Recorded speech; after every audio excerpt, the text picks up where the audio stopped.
down one level and look specifically at the human capital issues, the people issues. And I think that the main challenge here is it's not one challenge, it's a host of different issues. And I would put them into 3 different buckets. The first is the most talent doesn't even know about government service, does not even think about government service as public service anymore. We've done the only research on the question of how to entice talent into government in a cost-effective and sustainable way on the civilian side. Military has done a ton of work on this.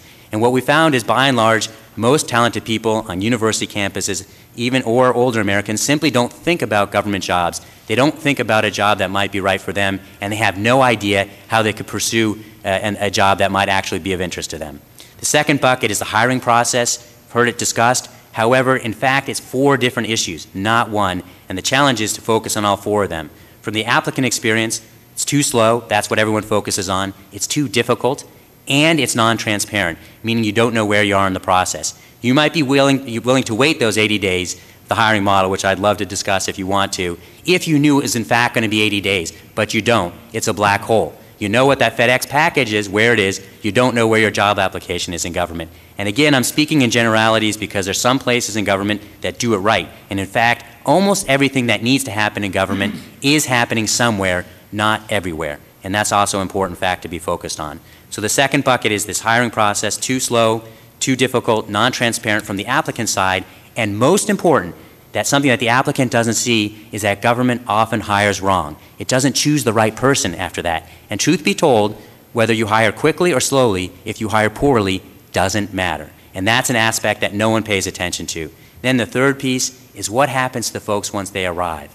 And when I say arrive, that's from the point at which they get the job offer to the first year, the onboarding experience, and then their longer-term tenure. And again, the government, by and large, does a very poor job here. It doesn't invest in its talent. It doesn't provide the development and training experiences. It doesn't provide the kind of management that people want and need, both to stay and to give of their discretionary energy.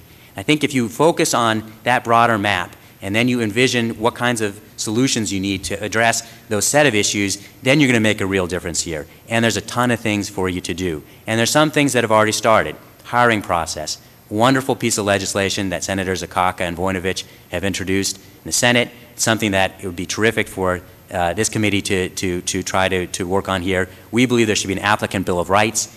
We should believe that that applicant bill of rights should guarantee to applicants that they have a timely, easy, and transparent hiring process, and there's information for all of that. Absolutely vital. We believe that the government should be investing in leadership training. We believe that we need to see a Serve America Act, which got signed by the President yesterday, that doesn't just deal with community and volunteer service, but actually deals with government service. The notion of a Roosevelt Scholars, a civilian ROTC program. Again, that's something that would make a very big difference to the talent market. Education's become real expensive. Military gets 40% of its talent from the ROTC program. A civilian counterpart would make a lot of sense. So I'd love to have an opportunity to talk further about this and many other issues, and hope that the partnership can be of help. Thank you, Mr. Steyer. Mr. Bransford? Mr. Chairman, members of the subcommittee, the Senior Executives Association appreciates the opportunity to share its views that concern the state of the federal workforce, especially those that concern the Senior Executive Service. SEA has, for the past 28 years, represented the interests of career federal executives. The government is facing a critical juncture, problems with pay and performance management systems, the hiring and acquisition processes, and potential onslaught of retirements threaten to reduce the effectiveness and quality of the federal workforce. It is imperative that reform efforts be undertaken to address these issues. Before proceeding to specific SES issues, I'd like to address something that's been discussed already. It's the crazy quilt of the personnel and pay systems that has developed in the executive branch, as many agencies have sought and received authority for separate personnel and pay systems. This is true both generally and specifically for the executive corps. This proliferation has hindered oversight. It's prevented coherent human resource policy development and management of the government's most valuable resource, its employees. The consideration of the problems that have resulted from this proliferation is one worth undertaking and essential if we are to see truly significant change. An important component to this significant change is effective leadership at the highest levels of the civil service. Given the critical issues facing our country, we believe it is imperative that career leadership be strengthened. Career executives provide continuity and expertise necessary to ensure critical programs are run effectively. To restore career leadership, SEA recommends that all agencies fill the position of Assistant Secretary of Administration with a career senior executive. Also, we believe that cabinet-level agencies should have at least one career senior executive at the principal deputy assistant secretary level for each assistant secretary or comparable position, and that chief positions, for example, chief human capital officer and chief fiscal officer, to the extent practicable, be filled by a career appointee. Another serious human resource challenge is the current SES pay and performance management system. SEA believes the system needs to be modified to ensure that quality applicants will aspire to the SES and those already in the SES will want to stay. An unfortunate pattern is developing among quality GS 14 and 15 employees to the effect that they're not interested in becoming a senior executive. This is due in large part to the skewed risk and reward ratio that senior executives face. Senior executives take on more duties, work longer hours, yet receive no compensatory time, no locality pay, and no guaranteed annual comparability raises, all of which are part of the compensation system for the GS employees. Furthermore, SES annual pay increases have not kept up with GS increases over the past several years because increases in the executive schedule, which sets the caps for SES pay, have lagged behind GS increases. Today, a GS 15 Step 10 earns a salary that is well into the range for SES pay. A 2008 OPM survey found that only 50% of senior executives believe that the current SES pay and performance management system was helpful in recruiting qualified applicants for SES positions. This mirrored similar findings in a 2006 survey undertaken by SEA. What is clear after 4 cycles in this new pay and performance management system that was meant to relieve pay compression and to be transparent and flexible and reward performance has instead become a disincentive for many of the best candidates to the senior executive service. To correct this risk-reward ratio, SEA proposes providing guaranteed annual increases with a locality pay component to all senior executives rated as fully successful or better, and including performance awards in a senior executive's high 3 annuity calculations. The federal hiring process is another area in need of reform, especially for senior executives. OPM recently started a pilot program to attempt to streamline the process, and while SEA supports these initiatives, we do have concerns with OPM's experimental use of virtual QRBs. A QRB, or Qualifications Review Board, is an important merit system safeguard that protects the career SES from politicization and assures that only qualified candidates become executives. Traditionally, these QRBs have been in-person meetings. Our concern is that a QRB that is too virtual will not be able to carefully and fully assess executive qualifications. By implementing necessary reforms now to both the SES system and at all levels of the federal workforce, many problems can be addressed before they become intractable. SEA looks forward to working with Congress, OPM, and the administration to find creative solutions to ensure that the federal government's human resource management practices appropriately serve the workforce, federal agencies, and the American public. Thank you, Mr. Bransford. Ms. Niehaus, for 5 minutes. Thank you for this opportunity to present our views before the subcommittee. Please keep in mind that I'm here on my own time and of my own volition representing the views of FMA, and I do not speak on behalf of the Air Force. Ms. Niehaus, is your mic on? There we go. Okay. Is that better? That's much better. Thank you so much. Today, the civil service finds itself at a critical juncture. As roughly half of all federal workers become eligible for retirement within the next decade, Congress must set an aggressive agenda to avoid a potentially disastrous retirement tsunami and promote confidence in government. In our written statement, we make several recommendations to assist in federal recruitment and retention, as well as to prompt other needed changes to make federal employment more attractive. I'd like to address some of them now. One of the many impediments potential employees face when considering a career in public service is the length of time it takes to navigate bureaucratic procedures during the hiring process. Most job vacancies take at least 3 months to be filled, and upwards of a year if a security clearance is necessary. If the federal government seeks a reputation as the premier employer, it's essential that agencies operate in a fashion that most efficiently and effectively meets their own needs and the needs of those they seek to hire. It's our experience that many applicants are more interested in serving the public than a particular agency. An individual seeking employment may apply for a position in one agency because that's where the vacancy is presented, but they may be more than willing to work for several other agencies. The government must do a better job in reaching out to these applicants. It's a shame to hear potential employees express frustration with the federal hiring process and give up on a career in civil service. Legislation introduced in the Senate seeks to drastically reform the process by which the federal government hires individuals into public service. The bill requires agencies to post job announcements in plain language and provides timely updates on each application's status. The bill further mandates agencies develop workforce plans based on hiring needs and that no position be vacant for more than 80 days. The men and women in search of employment in public service will not wait months, let alone a year, for the government to contact them before looking for other work. It's essential that Congress consider this common sense proposal to capitalize on the current interest in public service. As the federal government competes against the private sector, agencies must take advantage of the tools at their disposal to recruit talented workers into public service. The use of added incentives may ultimately persuade individuals on the fence, especially if they have to endure a lengthy hiring process. Monetary payouts and student loan repayments have proven successful recruiting tools. Based on information gathered from 41 agencies by OPM, the use of recruitment incentives increased by 95% from 2006 to 2007 and proved critical in accomplishing strategic human capital goals. In 2007, agencies distributed over 7,000 incentive payments, totaling nearly $58 million. While federal agencies award themselves high marks for allocation of those payouts, the usage of student loan repayment programs is woefully deficient. Of the 83 agencies reporting, only 33 provided that benefit to their employees. While this marks a 15% increase over 2006, we're still falling short of where we need to be. Since all agencies responding noted that student loan repayment had a positive impact on recruitment and retention, more agencies should be taking advantage of this program.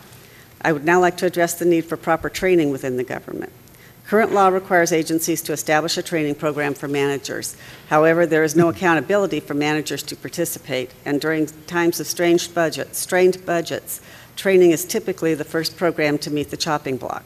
An agency's ability to meet its mission directly correlates to the quality of workforce management.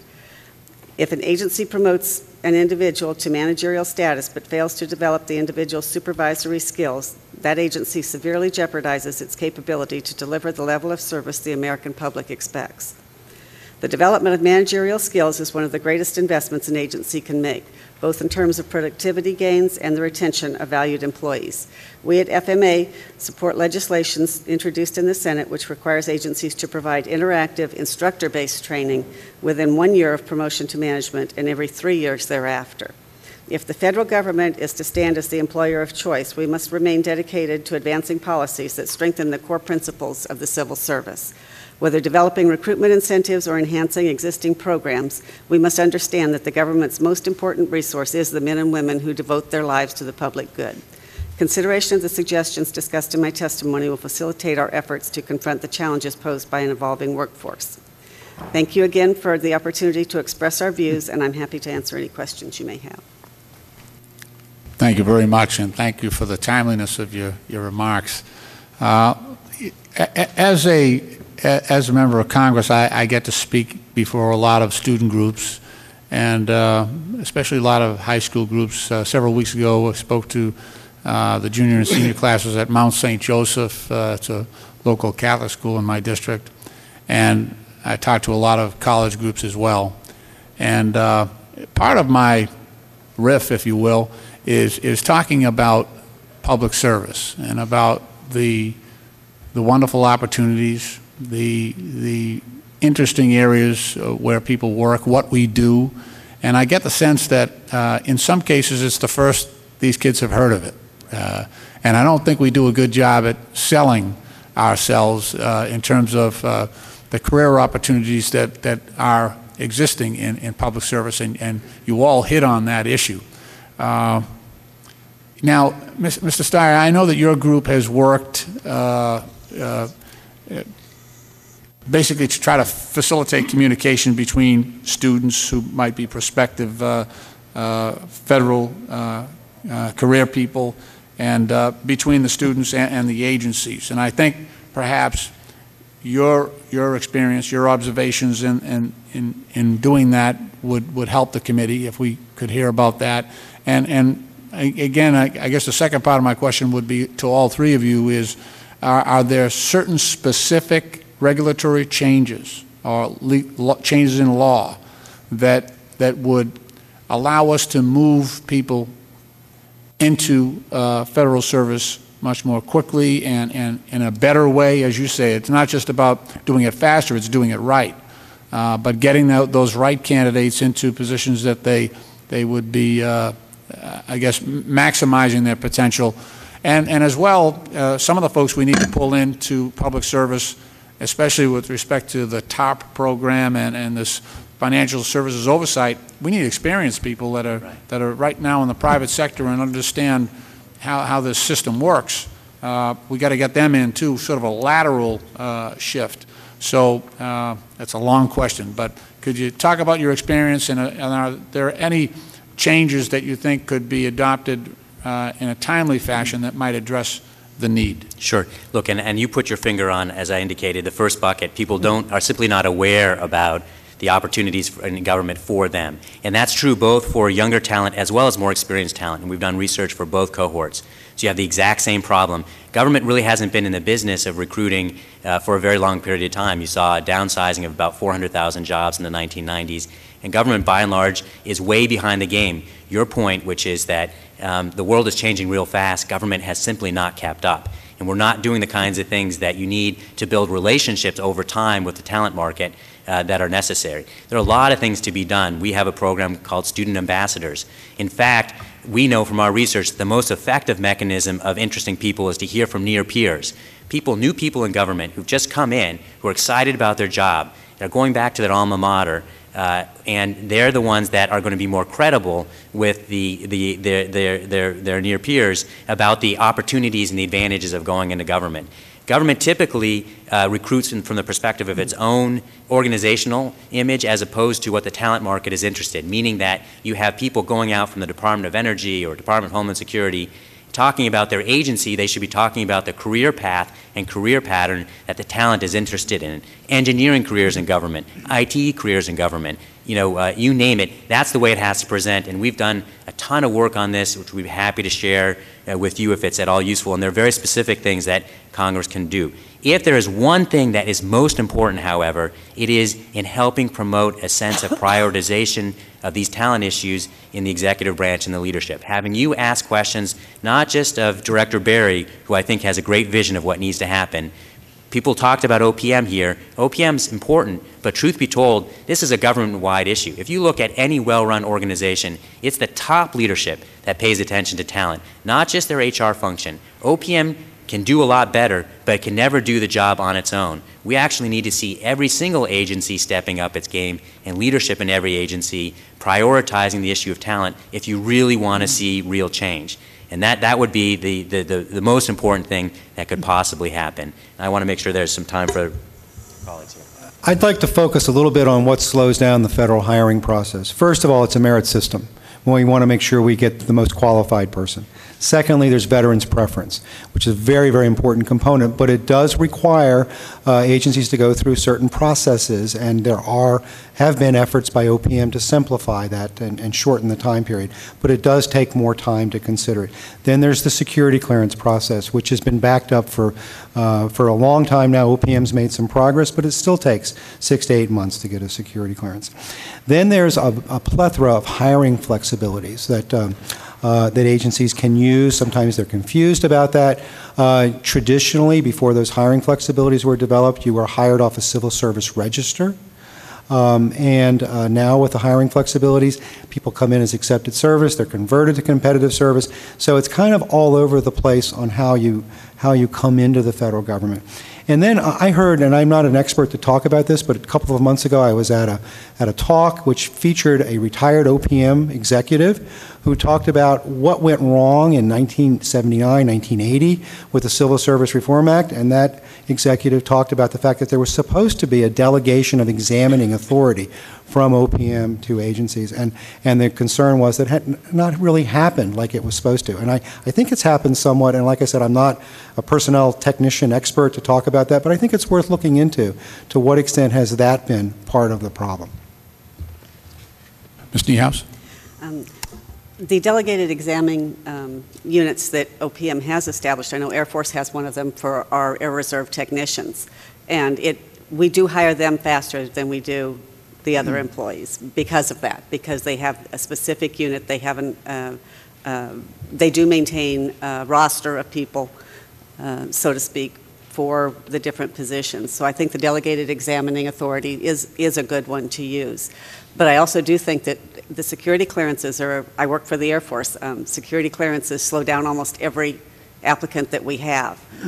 Even those that we have who are perhaps retiring military or reservists on the side who want to come in and be either Air Reserve technicians or civil service employees, their security clearances don't always transfer over, so that we have to go through the process with them again. I think that if we could make things clearer on USA Jobs, we get phone calls on a regular basis from people complaining that they can't find the announcements. They don't understand the announcements. The process takes too long. Streamlining that and going with the simple language, the plain language job announcements, and giving people a status report. If you apply for a job and 60 days later you haven't heard a thing from anybody, most people are going somewhere else to look. They're not waiting it out. Just on a couple of those points, I don't know if you were here for the director of OPM, Mr. Berry's testimony, but he did list the security clearance issue as one of his top 3 priorities, so he understands how long that is taking, and he has expressed an interest and an intent to shorten up that, to streamline that whole process. So that was good news. Let me ask you, the whole overlay system, which is what we're looking at here, where OPM has been given the responsibility of tying this framework together for all of these government agencies rather than having everybody doing their own thing, which is causing chaos. It's causing competition between agencies. It's causing employees who are doing the same thing, same work, side by side, to be paid drastically different wages and benefits, which I think undermines a cohesive and positive morale in these jobs. Not to mention that I think it's illegal, but it's just the way the system has evolved. I shudder to think what a class action lawsuit might do to our own agencies, because if you read the text of the law, what is required, we don't seem to be adhering to our own legal standards. So that troubles me greatly, and I think there are enough industrious attorneys out there that at some point we're going to be called on that. So it would behoove us, I think, to adopt a system where people who are doing equal work with equal energy and equal effectiveness get paid equally, and that's not happening right now. But what do you think about the role of OPM? It is certainly, and I don't know if it was because of what happened in the early 80s with civil service reform. I think there was a delegation there in part. I think in some cases agencies just got frustrated with the lack of progress and just said, hey, look, I'm going to take this responsibility on myself to try to get some things accomplished. And so now we have a very patchwork system. It's not even a system. It's an ad hoc arrangement where agencies are doing their own thing. And I'm just trying to think about how a new system, a recreated system with OPM involved, how they would integrate into that system and how they would interface with the agencies, and just provide a general framework within which these agencies would work in their hiring, their promotion, their retention, all of those things that are so important to our workers, because you've all said it. You've all said it. You know, our success is going to depend on how we treat our workers. And we are supposed to be leading by example in the federal government. We're supposed to be the best employer, the one with the best ideas, the one that respect the commitment of our federal employees to the highest degree. And I don't see that happening here. It's been, you know, one administration does it this way, another administration does it that way. There's no continuity here. And I think it's hurt the morale of some of our federal employees, although I am impressed by so many of the employees that I meet with the energy and the goodwill and the positive attitudes that they bring to their jobs every day. But if you could talk about the OPM overlay and how you see that working out. Look, I think that there's obviously a whole host of issues that you've identified there. My own view, you know, the 9/11 Commission to me said it best, and they said the quality of the people is more important than the quality of the wiring diagram. And I think this town is a town that loves to focus on wiring diagrams because it's something that seems a little bit more tangible, you can get your arms around. And I think that at the end of the day, while wiring diagrams are relevant, it's really the culture quality issues that are most important. My own view is that OPM isn't doing what it needs to do, that there are a lot of things that it ought to be doing that it can do within the existing system. I think it needs to own leadership development. It needs to own the full workforce. I think one of our challenges here is that we have a workforce that's the same direct headcount as it was during the 1960s. And the difference is that the government's gotten bigger, but you've got $532 billion being spent on contractors. Well, I don't think you really have anybody imagining strategically what really the contractor workforce ought to be doing. How do we ensure that we have the right talent inside to manage those external resources? How do we make sure that we always have, you know, the internal capacity to get done things that are important for the public good? And that strategic approach to full and complete workforce is something that I think rightly belongs with OPM. Leadership development, full workforce, and it needs to be a facilitator of better activity amongst the agencies. Because by and large right now, I don't think that OPM has the capacities to help agencies keep up with that changing world which you described earlier. And I think if they provided that expertise, they would be enhancing their role a great deal. I think Director Berry has outlined a whole set of important priorities. There's a lot for them to do. I think the reality, though, as I tried to state earlier, is that we have to imagine this as a total government issue and not one localized at OPM, because OPM will never, OPM can be part of the problem and part of the solution, but it can never be the full solution. And the tendency, honestly, my view is that the tendency is for folks to say the problem is OPM, when they ought to be owning responsibility a fair bit themselves. I think DOD is a great example. They do a fabulous job in imagining what they need in terms of their workforce planning, their talent acquisition, their talent development. That's a very interesting model, and side by side you have close to 700,000 civilian employees. And when I talk to the head recruiting general at the Army, and I'm like, why is it that you're not applying the same kind of principles to your civilian workforce as you do to your military? He's like, it's OPM's fault. And when I looked at the general, I was like, that cannot be. If that general cared enough about it, if he prioritized it, he would get things done differently, either OPM or no OPM. So partly my answer to you is that there are some very concrete things that OPM can and ought to do. It needs to imagine itself in a different role. It needs to be able to upgrade its own talent so it can provide that facilitation. And but other agencies have to do likewise. And then the final point I would make is this transparency information point. We don't know a lot of things we need to know. Delegate Norton asked the question about the 80-day hiring model. Truth be told, we don't know how long it takes to hire in the government. One of the suggestions that we've made, and I think it's incorporated in the legislation in the Senate, is that we simply map the hiring process for every agency. Every agency map its hiring process and make that process public so that you actually understand what happens in the hiring. And I will tell you something interesting. We did a project which we called the Extreme Hiring Makeover. We worked with 3 different agencies. We went in. That was our starting point. We mapped the hiring process. One agency, 110 steps, 45 people touched every single hire. As bad as that sounds, that's nothing compared to the fact that they didn't know. They did not know what their own hiring process was, and that's why it became what it was. Worse than all of the other 2 things I just said is that they got the wrong person at the end of the process because they never had a conversation at the beginning between the program manager who needed to hire someone and the HR professional who was setting the requirements for the process. So they couldn't have gotten the right answer even after going through that Rube Goldberg contraption. And my point here is that we need better information. Things like the Federal Human Capital Survey, hugely important. We produce our best places to work rankings based on it, but it really only happens every other year because OPM only does it every other year. It ought to happen every year. We ought to have real-time operational information. You ought to have that so that you can perform your oversight function and we can manage better. You can't manage what you don't measure, and we don't measure the right things in government today. Right. Right.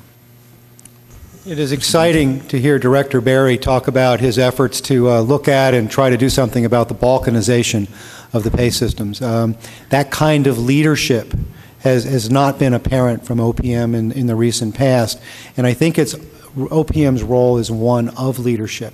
To give you one example, what OPM did in the SES area is they took it and divided it into 4 discrete items so that the policy people who made policy decisions about the way the SES should be run had nothing to do with the people who actually gave advice to agencies on a day-to-day basis. So they really didn't understand or know, other than periodic meetings they might have, about the differences between the two. And I think understanding the issues and problems with the government, working with the agencies, and having a direct connection with the people who develop policies and strategy, and then actually leading federal agencies to reform. And then I think the agencies will fall in line if they have a clear vision of what's expected and they understand that they're very much expected to do these things. I think they will do them. Mr. Hughes? I think that Max's idea of mapping the hiring process and making it public is a great one. I think that OPM could then use that to possibly create a general wiring diagram to more homogenize the different processes that various agencies are using. I know even within DOD there's a large variety because of the centralization of personnel systems. Air Force has one central personnel system. Army and Navy have regionalized their personnel their main personnel offices. And I think if there was one main diagram for agencies to follow, they would be able to be more consistent among each other. I do agree about the pay system. I know we have nurses at our medical facility, which is one of the largest in the Air Force, working alongside a VA clinic. The VA nurses in that clinic have much better pay than our nurses do as RNs, and we do lose them to the VA, right next door on the same installation. So I do think and that my VA hospitals, I have 3 in my district, they're losing their people to the private hospitals, so it's sort of a we're in the San Francisco domino Bay effect. Area, so we see a lot of that too. Yeah. In your opening remarks, Mr. Steyer, you talked about the possibility that we could have the federal government hiring up to 600,000 people in the next 4 to 5 years.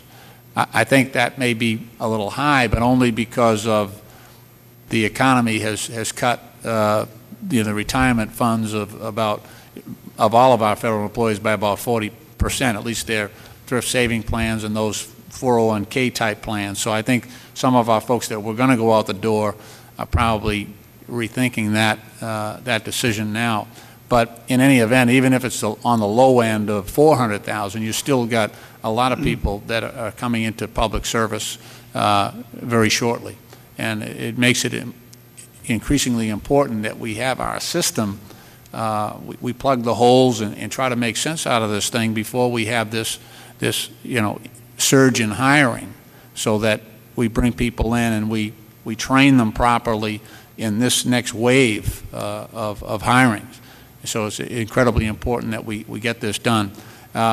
As you can tell, there are 4 other hearings going on at the same time. I'm actually supposed to be in another one down the hall, but let me ask you, rather than following a strict question and answer format, are there issues? Just as the 2 panels before you, I asked sort of toward the end if there were points that the panelists wanted to amplify, just in terms of importance and priority, things that you think, if there's a couple of things that you think absolutely have to happen going forward here as we embark on this next wave of hiring, are there a couple of points that you think absolutely must happen in order to give us any chance at all of success? Mr. Chairman, I think as we move forward, it's important to have OPM exercise a leadership role. It's important to have the agencies take that seriously, and I would recommend and encourage the administration to utilize career senior executives to a greater extent than they have over the past 15 years. It provides the continuity and expertise in running government programs that last over a long time, that makes a meaningful difference, that helps in the strategic development of programs, and to create a partnership between OPM and the agencies on the management of its human capital. And a great tool is the Chief Human Capital Officers Council to do that. But I think it's wonderful that this subcommittee is looking at this issue. I think it's important to keep a spotlight on it, and I'm encouraged by the remarks I heard this morning by OPM that as we move forward, there will be some serious attention to some very important issues. Thank you. Yes, I think that if we're going to grow our workforce by 4,000 or 7,000 civilians, I think we need to look at our current managers, because they're going to be the ones who are going to be training those people. They're going to have the responsibility for the new people. And I think we need to focus on management training for them and make sure that the budgets are available so that that training doesn't get cut. I know at my installation, that was one of the first things that was cut. None of the military education was cut, but civilian management training went right out the window. So I think that needs to be a priority to make civil service more viable, to have the management training there, and to make it just as important as the military training. Absolutely. I couldn't agree with you more. It is the first thing to go, and to the point where it's been cut from every area, of our management system. And I think it was actually the director this morning of OPM, this morning, pointed out that fact that we are void of any type of organized and systemic training protocol in federal government right now, and we're suffering from that gap. Mr. Steyer? Well, absolutely, and I think these are great suggestions, and I would build off the point. We don't really know actually how much money and how much training is occurring. I believe that it's happening right now. The hiring, the output of talent is occurring today. So you're put in a position where you're flying that plane and retooling the engine at the same time. And I think that the immediacy has to be understood, and partly what the priority ought to be is people have mentioned others, hiring process, but really information.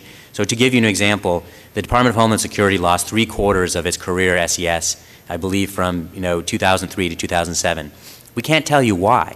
It's a damning number to lose 3/4 of your career executives. But we don't do exit interviews. We don't actually collect the information that we really need to understand the problems. That's whether it's the amount of money we're spending on training, what happens, why do people leave, what's the applicant experience when they're applying to a job. We can tell you anecdotes, people can, and the anecdotes are fairly consistent, but you don't collect information and in a way make it understandable such that you can actually manage effectively in government. And that's one of the things I would be demanding on your side. The information that will permit you to understand whether your actions are the most high leverage ones and have the most possibilities. So if you start peeling back the onion, you look at the information, you find a target-rich environment. We put out a report a week and a half ago, which I gave to Director Berry, about student intern hiring. And it's shocking. We don't actually know how many interns we have in the government, but our best count, looking at the two programs, SCEP and STEP, not talking about volunteers or third-party internship programs, government converts only 6% of them into full-time employees. A decent benchmark in other organizations is 50%. Why that discrepancy? Because we're not thinking about internships, student internships, as part of our talent pipeline. We're not prioritizing it. Well, there's some very easy solutions that we outline in that report that this committee could pick up, and that it would make a big difference if you paid attention to it. But again, it's information, understanding that there's a problem there because you have that data. Well, in conclusion, I just want to thank you each for coming before this committee and helping us with our work. I'm sure that we're going to call upon you periodically for help in devising a solution to at least part of the problems that we face. Thank you very much. Thank you, Mr. Chairman. Thank you.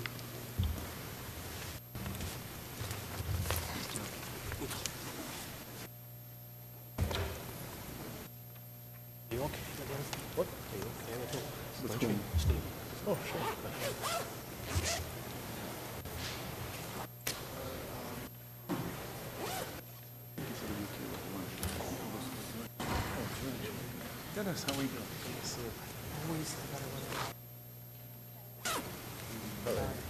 Oh, well. Oh, no, that's in my remarks. I guarantee that's in my remarks. Yeah, that's in there. Okay, thanks. Hi. All right, I'm the third best looking one up here. It's been a long morning. Hi, Jackie. How you doing? Hi, Greg. Nice to see you. What a difference in election night, huh? Do you remember Tom Berry?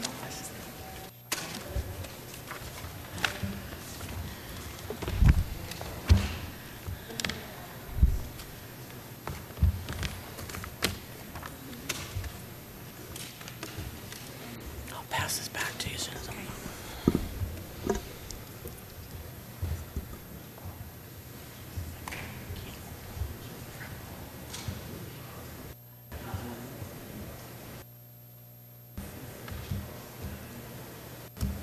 You gotta call me about Moses.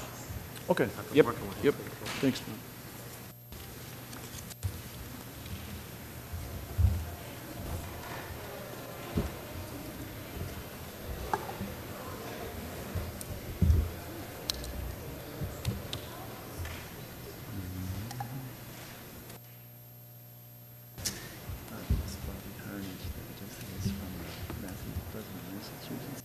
Whenever he gets something good, because as a chair, the state Fed presidents take credit for it. How'd you like my guy?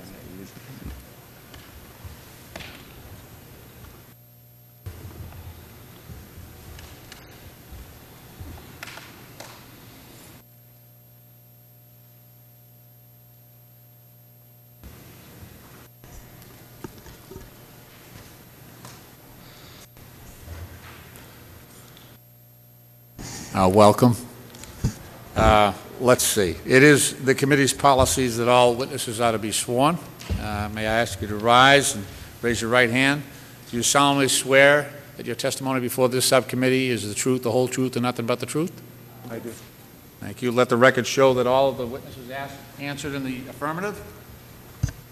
I've noticed that the last couple of hearings we've had the employee representatives, the union heads testify last.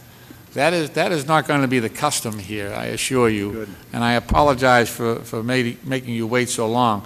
Nor will I continue the practice of having so many panels. I think we could probably consolidate some of these and make it less painful for all of you. But I do want to say thank you for your willingness to come before the committee and help us as you've done on other occasions when I was not the chair, and I appreciate that work as well. Let me first begin by introducing our distinguished panel. Colleen Kelly is the National President of the National Treasury Employees Union, the nation's largest independent federal sector union, representing employees in 31 separate government agencies. As the union's top elected official, Ms. Kelly leads NTEU's effort to achieve the dignity and respect that federal employees deserve. Jacqueline Simon is the Public Policy Director for the American Federation of Government Employees, AFGE. AFGE watches over the rights of some 600,000 federal and D.C. government employees. An economist by training, Ms. Simon has worked to protect the interests of federal employees at AFGE for 20 years. Greg Junman is President of the International Federation of Professional and Technical Engineers. Greg Junman is the President of the International Federation of Professional and Technical Engineers. And in 2005, Mr. Junman was elected to the AFL-CIO Executive Council, and he serves as co-chair of 2 AFL-CIO committees, organizing and immigration, and also is a member of several AFL-CIO committees, including training and education, international affairs, political policy, state and local organizations, and public affairs. To all, welcome. Why don't I give each of you 5 minutes to make opening remarks, and then we'll go forward with questioning. Ms. Kelly. Thank you very much, President Jim. Kelly, I'm sorry. Thank you very much, Chairman Lynch. It's an honor to be here at this hearing, and it is very good to hear so many agree that these are very exciting times in the federal service and for federal employees. The extent to which our government will be successful rests in large measure on the federal employees who are charged with carrying out the critical missions of their agencies. Again, something everyone today agrees on. During the last administration, the use of outside contractors skyrocketed, while staffing in many agencies was severely reduced. The IRS, for example, saw a 24% decrease in staffing levels over the past 12 years, despite staggering increases in workload.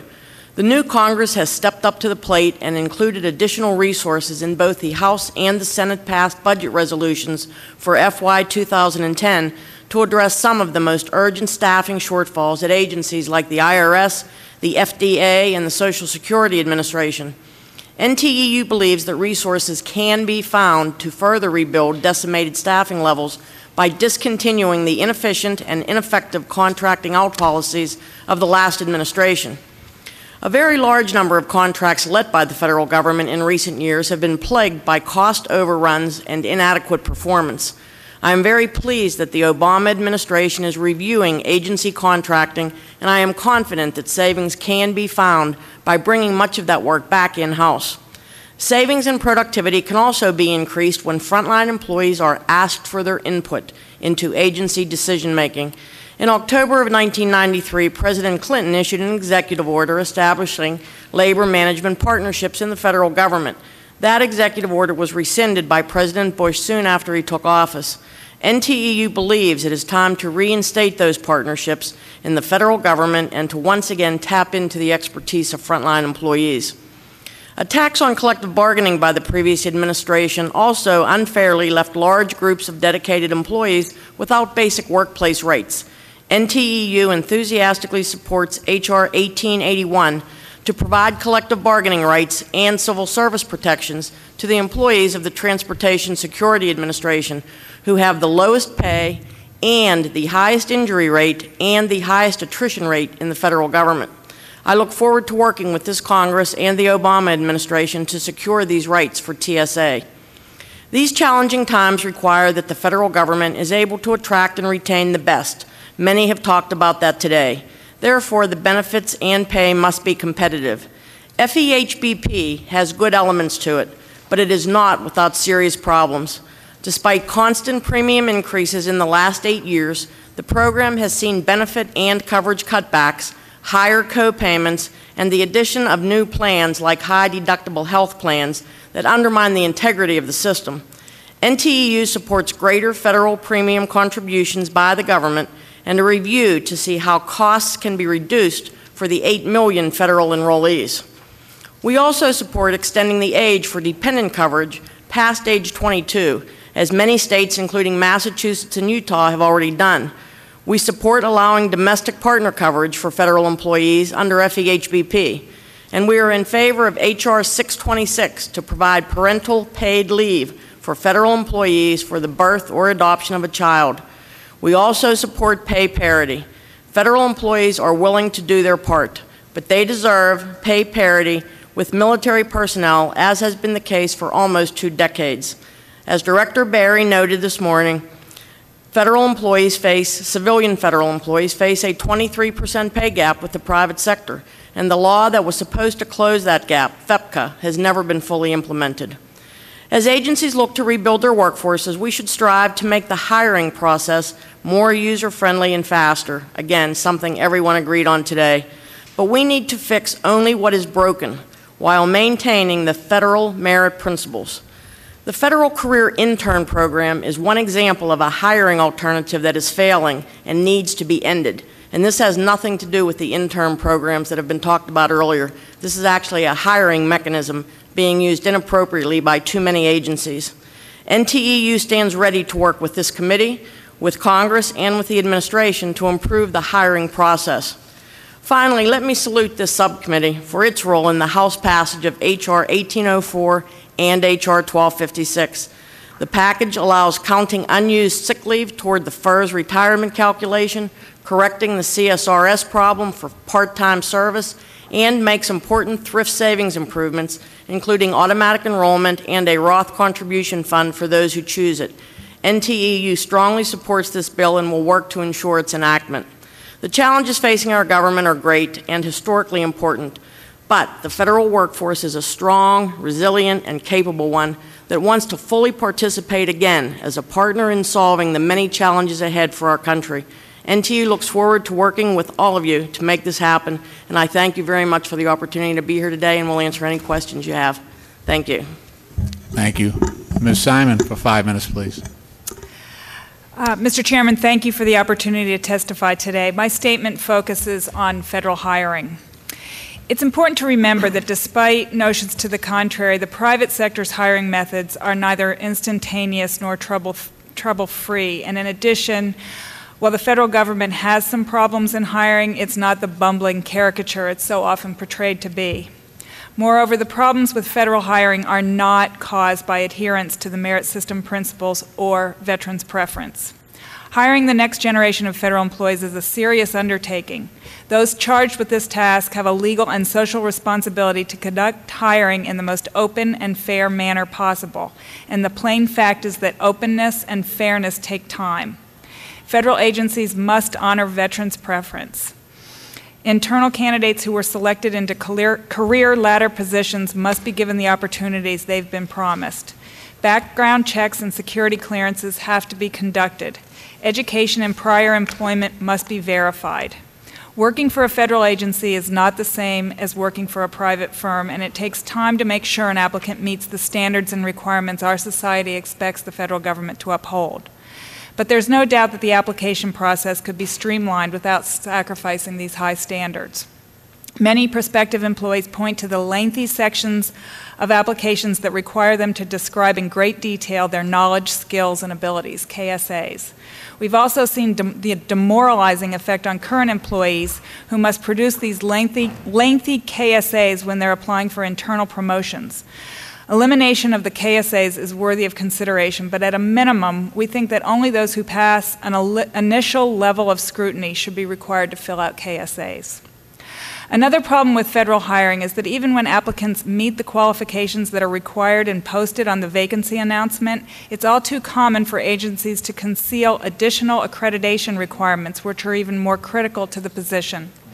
These hidden accreditation requirements prevent applicants from qualifying for further consideration for a job, which is particularly infuriating when they learn about them after the fact and after they've spent hours filling out KSAs.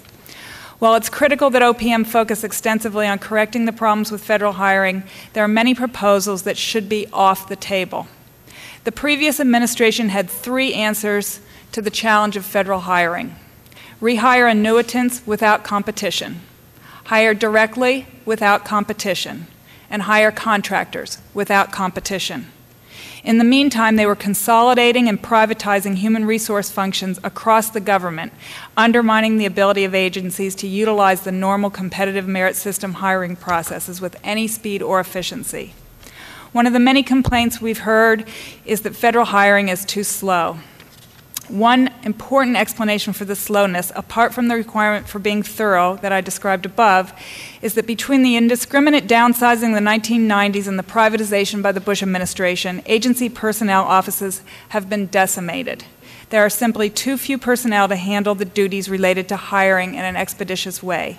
The single most important and effective step in speeding up hiring would be to reestablish on-site personnel offices adequately staffed with federal employees.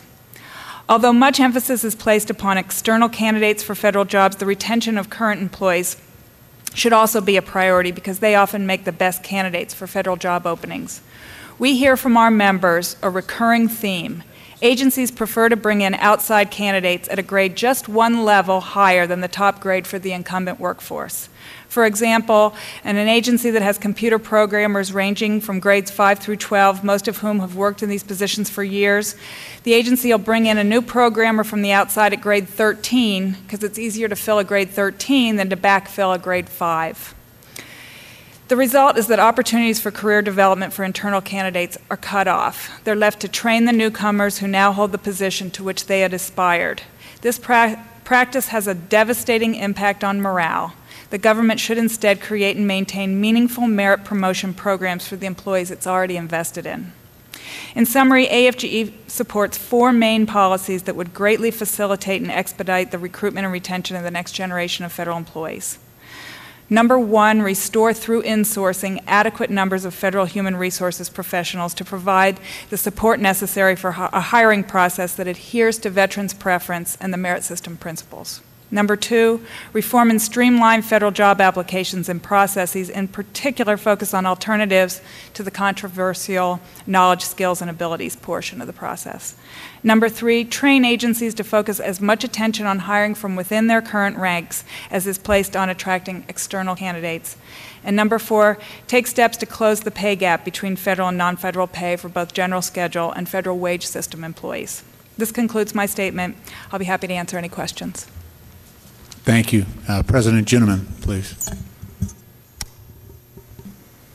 Thank you, Mr. Chairman. I'd like to thank you, Chairman Lynch, and the members of the subcommittee for addressing this very important topic.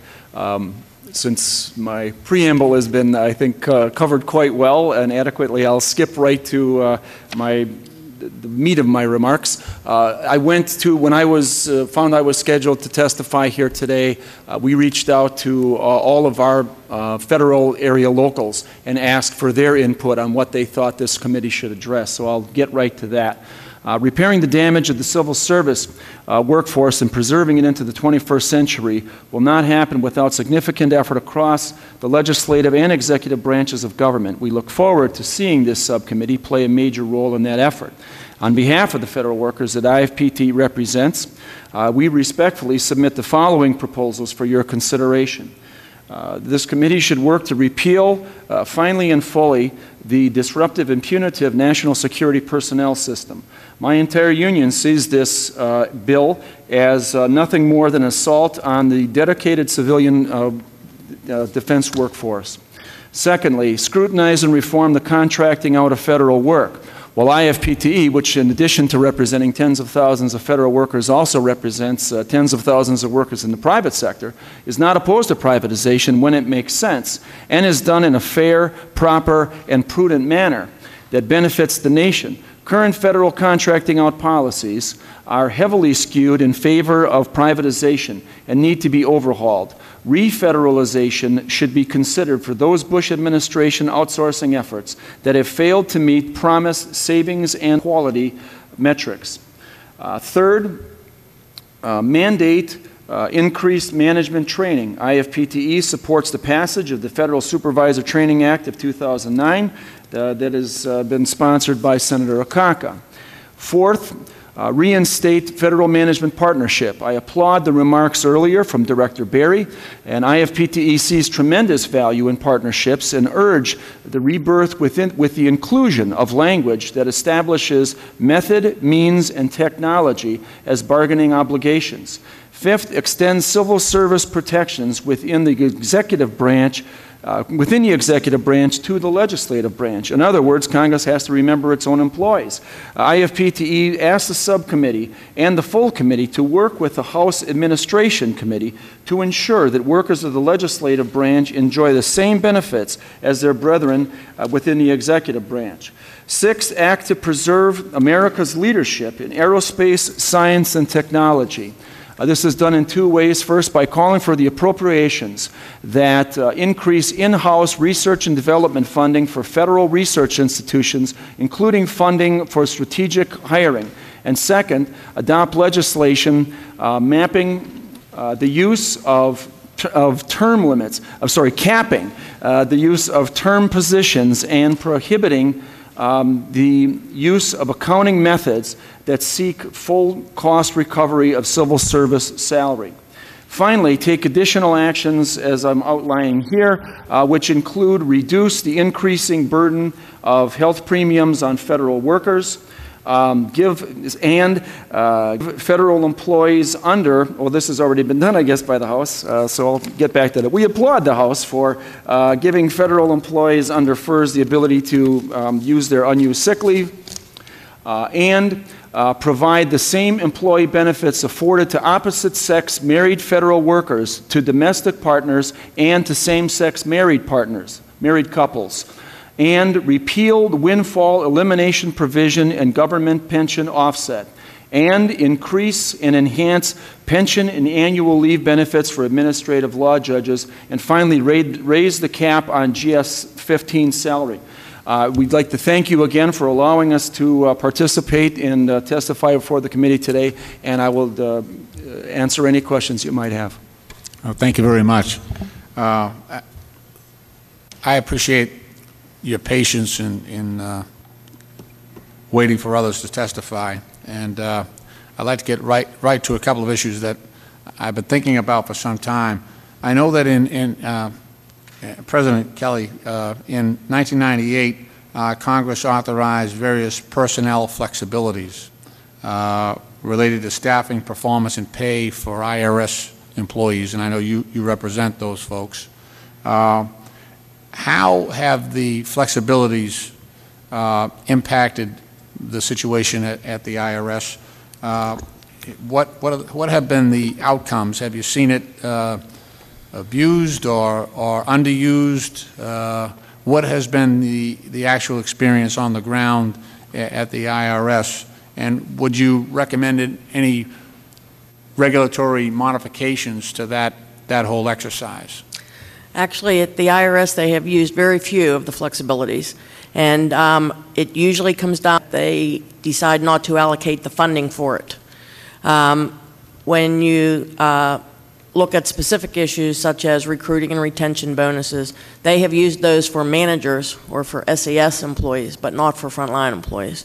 Student loan repayments, we have been working hard to try to have them acknowledge that that would help in the recruiting and retention, and they just have not either had the money or been willing to invest the money in that for the workforce. So I think as with most agencies, they have a lot of flexibilities that they already have the authority to use, but they are not using them. And that was always one of NTU's frustrations when agencies would come forward and ask for more flexibilities, as if they don't already have enough. They have plenty, and they just don't use them. Yeah. Let me ask, Ms. Simon, I know that well, we have a lot of folks coming back from Afghanistan and Iraq after multiple tours.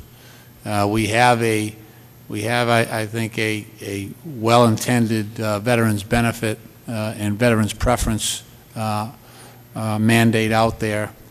The folks that I meet, I've been to Iraq, I think, 11 or 12 times now, and I'm just, and Afghanistan probably a half dozen times, and I am, without exception, totally impressed at the young people and some of the not so young people that we got in uniform doing a great job for us. And you know, these folks are very well trained, very well educated, highly intelligent, highly motivated. How do we get more of them to apply and succeed in coming into the federal government and helping us with the civilian side of our government? How do we do that? Because I sense that there's some obstructions there as well. Well, it's interesting to hear you say that. We estimate at AFGE that something close to half of our membership at any given time are veterans. And which is why we're not a veteran service organization, but we are very, very strong advocates of retaining veterans' preference in hiring.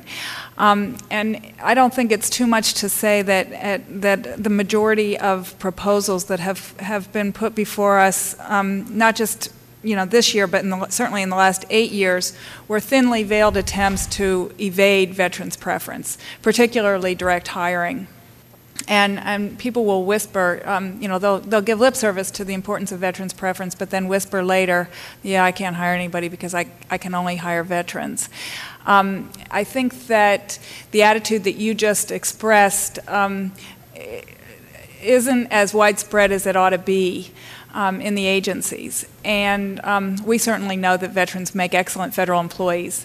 I think there's also, we've all made vague reference at some point today to, and I mean this panel, to the devastating impact the last 8 years have had on the federal workforce in terms of morale and even reputation. Administration that was with its own work. Retiring federal employees were replaced as often as possible with contractors.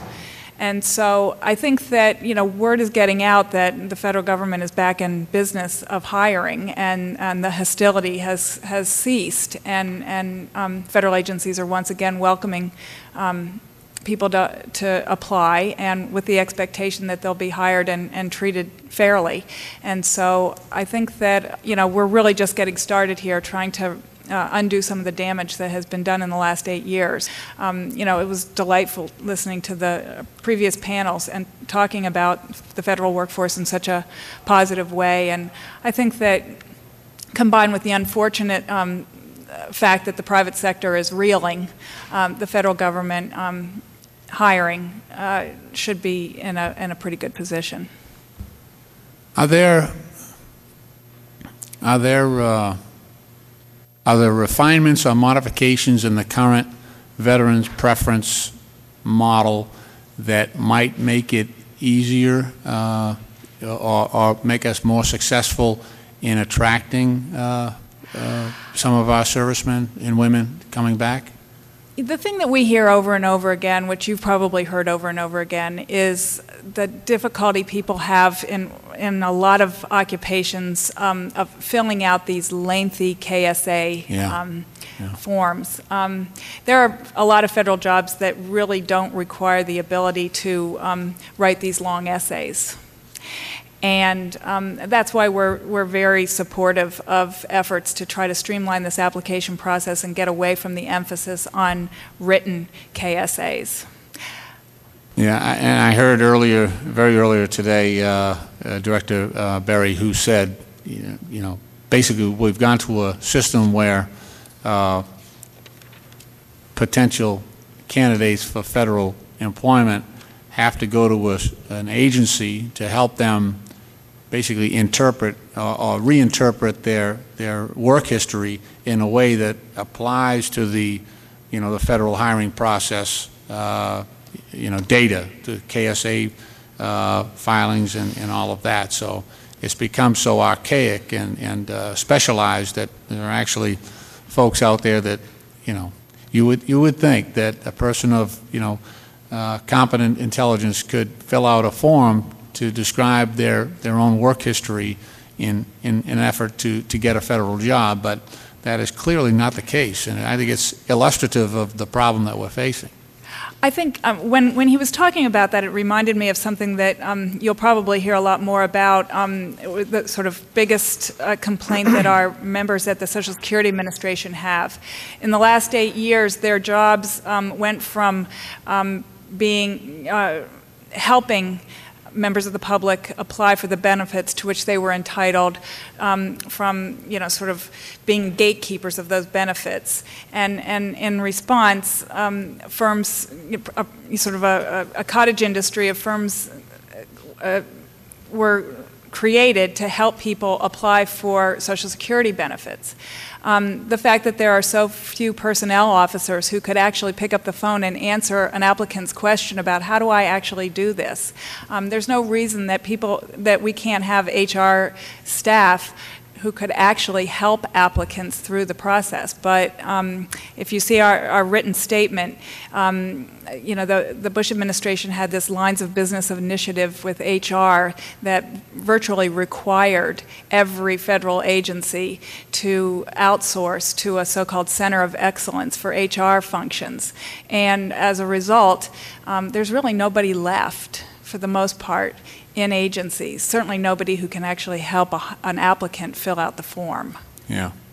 Well, and I would be remiss if I did not say thank you, to each of you. I know that AFG and NTU and your own group, President Gentleman, has been very aggressive in getting veterans in federal employment. We appreciate that. And AFG, I think the percentage was 40% or something in that area. That's extremely high. That's a great tribute to your organization and, you know, your willingness to reach out and make sure that these folks who have put on the uniform of this country have an opportunity to come home and go to work in a decent job. So. I've thought of one more thing. Some of these proposals for direct hiring or expedited hiring have wanted to try to make various other forms of experience equivalent to veterans' preference in the hiring process, up to and including having spent 4 years on a college campus getting a degree. I don't know if you've seen those proposals, but you know, we've reacted very negatively to any effort to say, oh, okay, well, 4 years in college, you know, earning a bachelor's degree, it's very, very hard work, is equivalent to having done a tour of duty in Iraq or Afghanistan. Those kinds of proposals have been offered with a straight face, and we just really have a very negative reaction to trying to equate any kind of educational experience to military service. Yeah, and I would have a similar reaction to any attempt such as that. Sure. If I could just add, Chairman Lynch, this whole issue of veterans' preference and in the hiring process, one of the things that I'm hoping that Director Berry will look at is the potpourri list of hiring processes that agencies are using, because one of the ones that we specifically cited in NTU's testimony, and I mentioned briefly, is called the Federal Career Intern Program. It has nothing to do with an intern program. It was legislation that allowed agencies to use this hiring process for literally for interns for short-term assignments to kind of get to see their skills, maybe see where they fit best in the federal government. Well, that FCIP program does not take into account veterans' preference. Totally ignores veterans' preference. Does not even mandate that it be considered. And today, Customs and Border Protection is using it to hire every frontline CBP officer, and they have 22,000 of them in the agency. Wow. So they are using it to hire every CBPO. The IRS is using it to hire every revenue agent and revenue officer. And the FDIC is using it to hire examiners.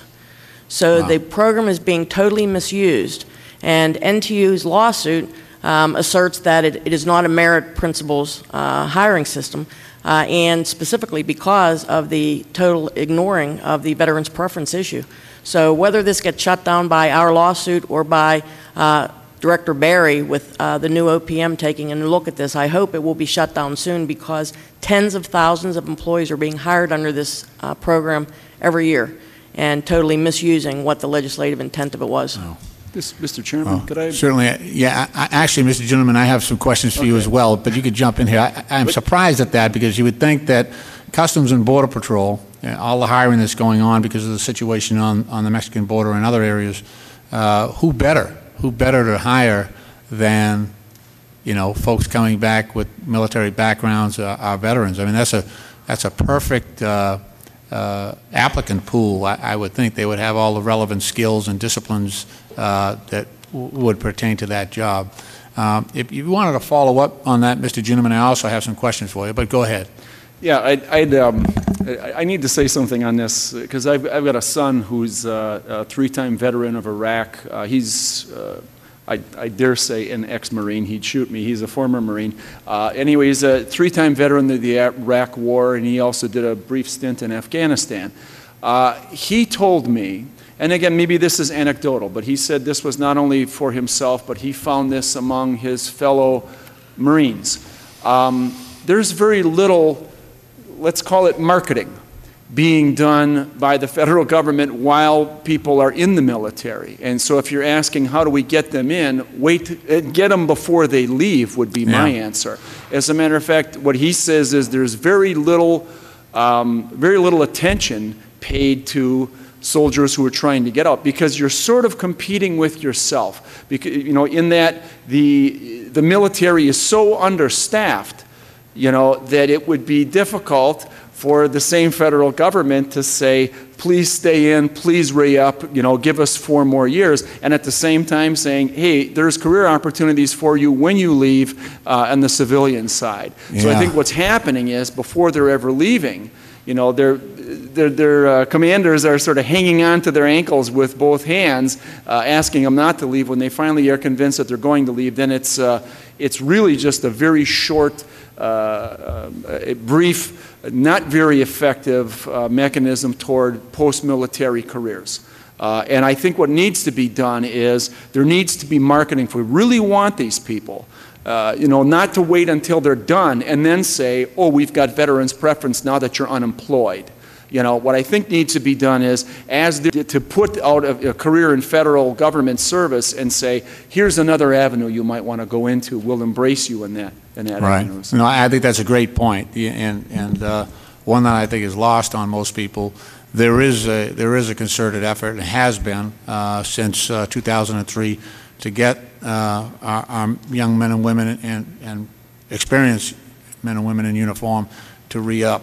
And as you point out, if you're trying to do that, get them to re-enlist, it would be counterintuitive for you to also provide information and encouragement on taking another job in the federal government that would take those folks out of uniform. So, yeah, there's a conflict there. We have to figure out. You know, interestingly enough, I've spent enough time in Iraq and Afghanistan to know that when these soldiers are getting towards the end of their tour, they are online quite a bit, and they, you know, I know the ones in my district contact me about their prospects of going to work when they get home, and they're nervous about that. There's a certain anxiety. They've been doing that for such a long time in uniform, and now they're stepping out. It's a big move for them, and it just seems to me there ought to be an outreach on our part, given the need that we now see in the federal government for you know, new employees in various areas of activity and responsibility. We should be reaching out to these folks affirmatively ourselves, rather than just asking them to kind of figure their way into federal employment. So I think it's a great point you raise, and one that I'll certainly discuss with Director Berry.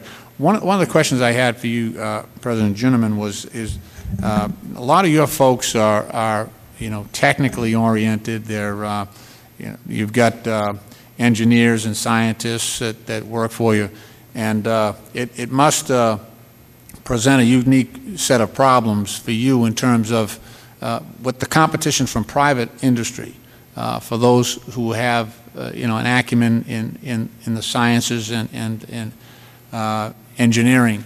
How has it worked out? How are those problems that we've talked about earlier today, the hiring process, both initial hires and those who might be needed in a lateral hiring mode, how has that affected the folks that you represent?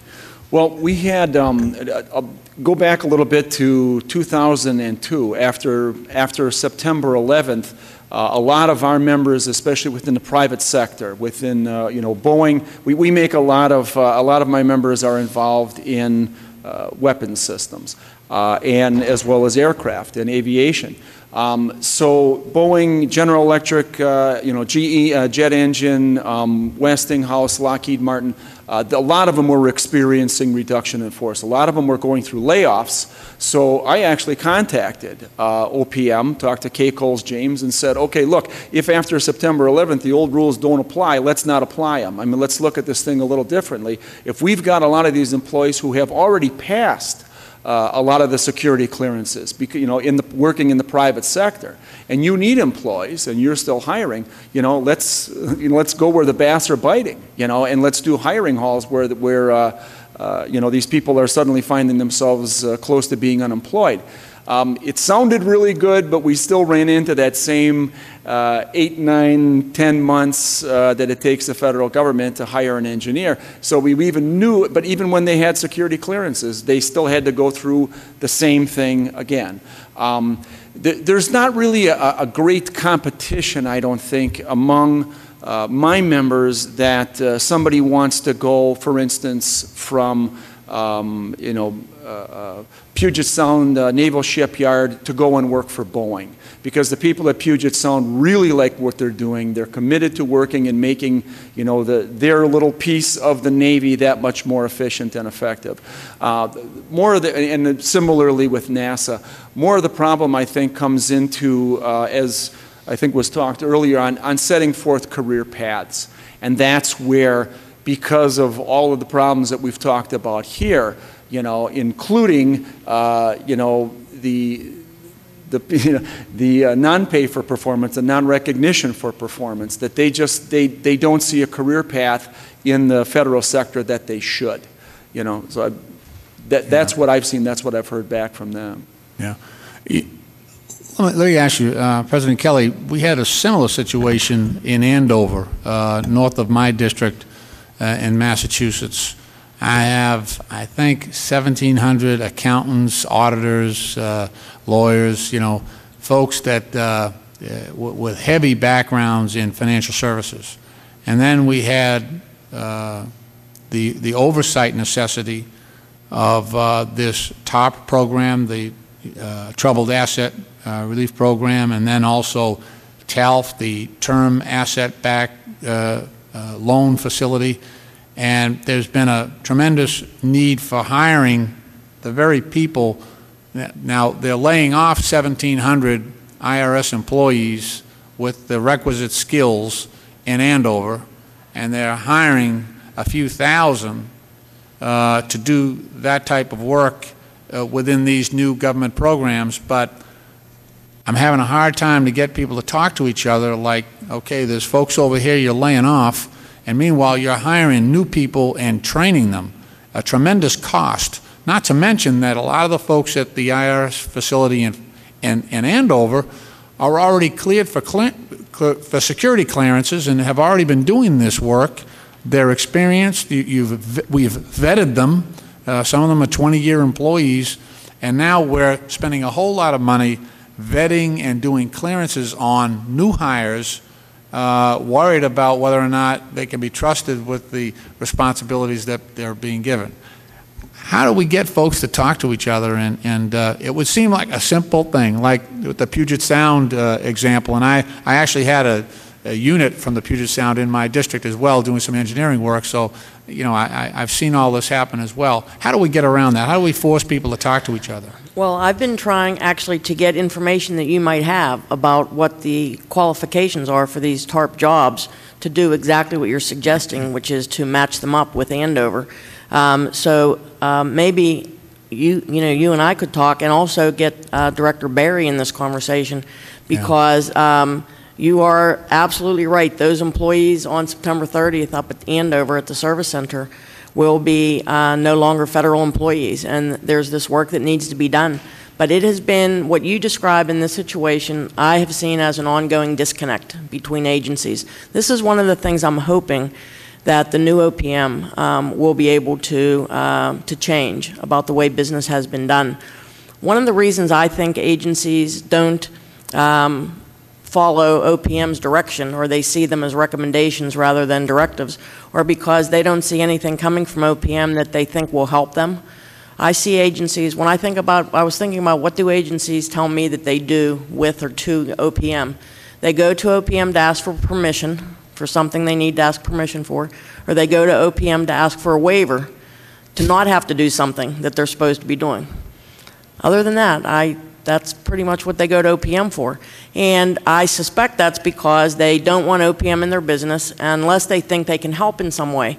I think, and I'm hoping, and I do believe that with Director Berry there, that maybe we're going to see a lot of changes in that arena. And if they can offer something that the agencies say, hey, that would really be helpful, instead of me reinventing the wheel and having 33 hiring practices in 33 different agencies. If OPM can really pull something together that would be seen as helpful to the agencies, then I think things will change. And I also think and believe that that OPM will, when they look at this hiring process or whatever it is that the agencies can benefit from, I'm hoping that we will all be in that conversation. I have already had that conversation with Director Berry. I think the unions have an awful lot to offer on all of these issues. Will we agree on everything? Of course not. but let's get all the ideas on the table and get the best ones, align ourselves behind them, and let's see, let's help make some change happen. I think we have that potential. Yeah. There's a couple of schools of these inconsistencies in the current system right now that's in your jobs every day, trying to get fairness for the people that you represent. I also know there are some structural changes that the management end of this operation also would like to get. I guess there are two schools of thought. One is that you try to get some grand bargain, if you want to call it that, an omnibus type of piece of legislation that tries to cure all the ills that we see in the current system and adopt rather progressive reforms at the same time, and then we move forward together. There's another school of thought, perhaps more pragmatic and born of experience, that it's so hard to get change in this system. If you wait to try to get that type of grand bargain, you'll never get anything done, and so you might as well cherry pick the things that you can get done. Do any of you have any ideas about what might be the better approach here, given your experience?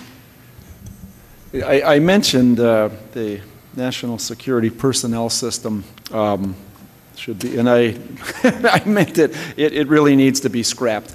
But there was something that was very possible that could have happened out of it. That was passed by Congress. The unions that were affected got together, and 36 unions formed a coalition, the United Defense Worker Coalition. Some were in the AFL-CIO, some were, in Change the Wind, some were never affiliated with anybody.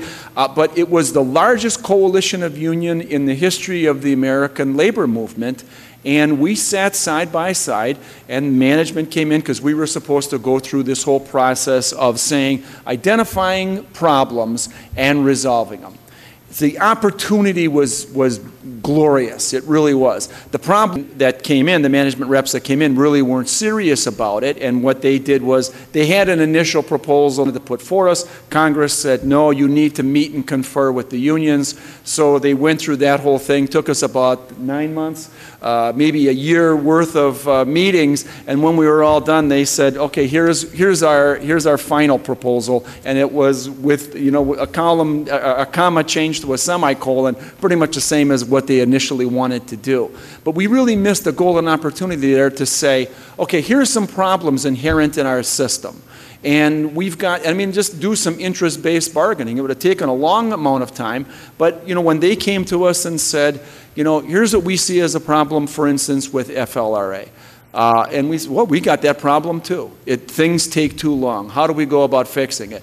Well, I think we could do that again. But if it's going to be simply ramming through who's got the power this week, and that's going to end up being the solution, we're not going to get there. Yeah. But I think that there were a lot of people, at least I can tell you, with all the unions, and I didn't agree with everything that they had to say, and they all didn't agree with me. But I think we could have ended up somewhere. And when I talked to some of the career people in management, I think that they felt the same thing. That if we can get sort of the temporary elected heads out of here, we could really probably make something that works a lot better for the federal workforce and for the American people. So I think that could be done. I think the first scenario could be done. It'll take us a while, but I think if we're committed to do it, we can make a better system. Okay, well, let's give it a shot. Ms. Simon? This is not the answer anybody wants to hear, but as my colleagues have mentioned, federal agencies have a lot of authorities and flexibilities. You hear at all these hearings about, we need to be able to do this, we need to be able to do that. There's a list as long as your arm of flexibilities that are authorized in law but are never funded. Likewise, we talk about the fact that there's still a pay gap of around 25% nationwide on average between federal and non-federal pay. The answer to all of the problems that we talk about here is more funding for the flexibilities and the authorizations and the pay system and the performance system and the opportunity to reward high performance. All of those things currently exist in the form of authorities, but they're not funded, and so they're not utilized. And so, obviously the answer to the pay gap is funding our market comparability pay system. The answer to hiring enough people to do all the kinds of things that we need to have a more efficient and effective government is to fund it. And, that's the grand bargain. If I could just add, Chairman Lynch, I think we all know the stars are aligned a little different today than they were 6 months ago. And just when I think about this hearing, for the last 8 years, the testimony from the first panel at any hearing would have been totally opposite the panel that we're sitting on today. I mean, we knew that when we came in, we knew what to expect and we knew what we would hear. And there were no stars aligned and there was no support for the federal workforce. That's different today, so I think it's worth a shot. I think, is it a guarantee win? No, but the tone from the White House, the tone from all of the political appointees, the heads of the agencies, the message from Congress, from the House and the Senate, I mean, we're in a very different place. And so I think we need to acknowledge what didn't work before, but I do think we have opportunities now that we didn't have before. And NTU is sure willing to roll up our sleeves and give it a shot. Okay, it's good to hear. I have to be I'm somewhat of a pessimist, but I could be convinced. And I got to say, you folks have been banging your heads against the wall for a lot longer than I have. And if you think there's a chance of this happening, then I'm with it. I'm fully committed.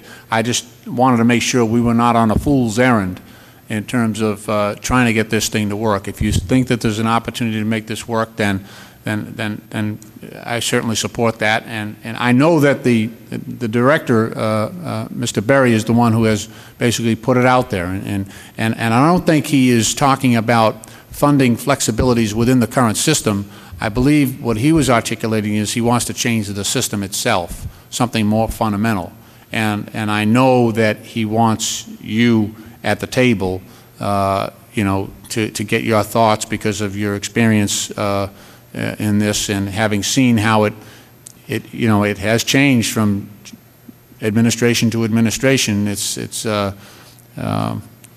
dyslexic sometimes.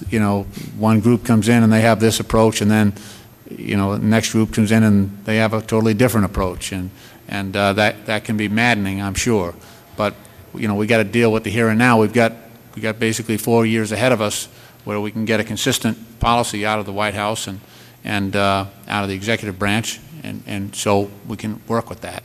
Well, and there are a lot of moving parts to this. I mean, if we made a list of everything we've all identified today that we would like to change going forward, maybe the place to start is with the hiring process. Yeah. Start the conversation with everybody in the conversation who should be there, and let's see what we can do. That is an imminent crisis. I mean, we've all identified. And that would seem like a logical place to start, and it would certainly impact what we talked about with, whether it's 400 or 500,000 employees coming into the system. That would affect that next wave, and it would seem like a logical place to start. In closing, I just want to say I've given the previous panels an opportunity to amplify anything that they think is important for the committee to hear and to go on the record.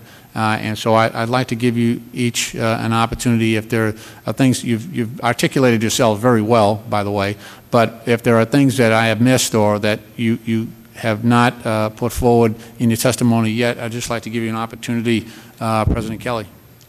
Actually, the things I was going to say in response to that question that I knew you would ask us, I've already just put out there. Thank you. Thank you. Likewise, I don't want to stand between anybody else and their lunch, so I think we had ample opportunity. Thank you. Yeah. President Gentleman? I'm no fool. I think it's all been said and has been said quite well, and thank you so much for the opportunity. Thank you for your willingness to help the committee with its work. Thank you. Have a good day now.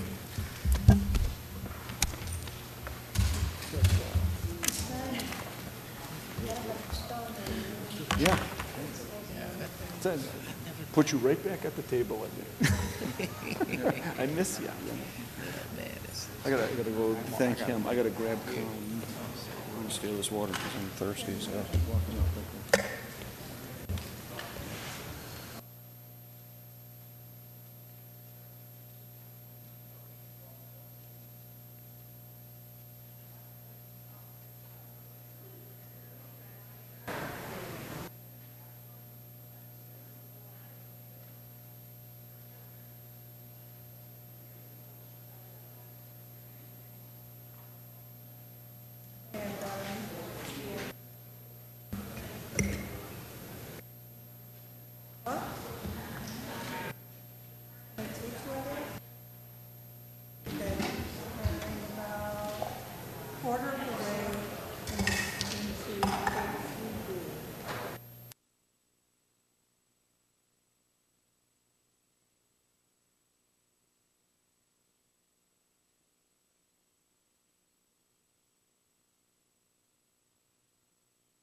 national security. It is essential that we tackle the annual deficit, and we've laid out